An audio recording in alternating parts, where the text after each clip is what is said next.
He wanted my body, not my love. Have you ever loved someone who only wanted your body, not your heart? I was just 19 when I met him, and I thought he was different until I learned the truth that broke me, but also set me free. Welcome back to the channel. Today's story is mine, a story about being used, betrayed, and how I found my worth again. It all started the day I came back from another city. I was with my friends in a car, his car. He was the driver. He was 23, handsome, confident, and had that kind of charm that could make any girl blush. When he looked at me through the mirror, our eyes met. He winked, I glared, and he smiled. I don't know why, but I smiled back. Later, when he stopped for a short break, he invited us to have lunch. At first, I said no, but he convinced us with that sweet, easy smile. After we ate, and everyone left the car, I was the last one. That's when he asked for get my number, and I gave it. He called the next day, and the day after that. He was charming, checking if I ate,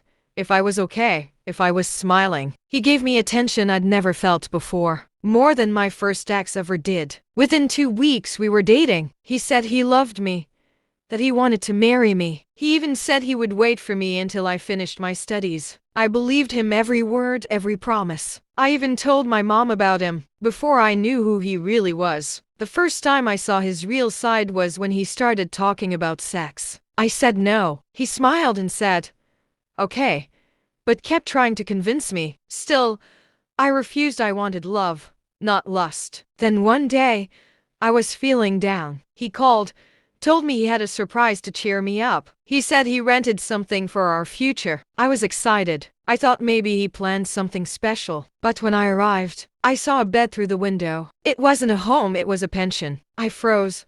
I said, you wanted to talk in freedom, but in a bed? He smiled and said yes. I walked away immediately. That day changed everything. After that, he started acting differently. Some days, he treated me like a queen. Other days, he disappeared. Then came the day that scared me the most. It was a holiday. He took me somewhere quiet, full of trees and birds. He brought wine, then added beer. His target were made me drunk.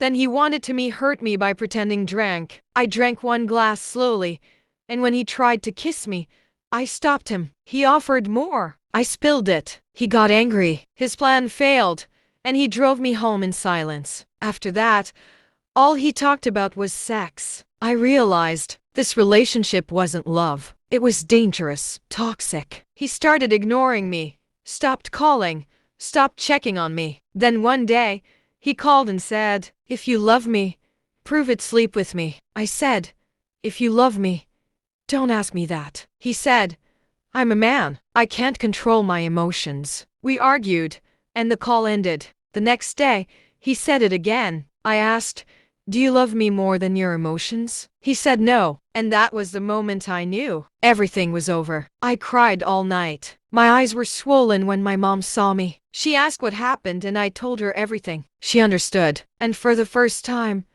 I felt free. Days passed. He never came back. Then I met one of his friends by accident, and that's when I learned the truth. He had another girlfriend. He used many girls the same way, and I was his second, his mistress. It hurt, but I was proud, because I never gave him what he wanted. He wanted my body, but I protected my soul. 1 month later, he called again, begging to come back, but I said no, because now I knew my worth. Love isn't about how someone looks at you. It's about how they respect you when you say no. He lost me the day he stopped seeing my heart. If you've ever been through something like this, remember, real love never asks you to prove it with your body. Real love protects, not pressures. If this story touched you, like, share, and comment. I know my worth. And don't forget, sometimes losing someone is the beginning of finding yourself.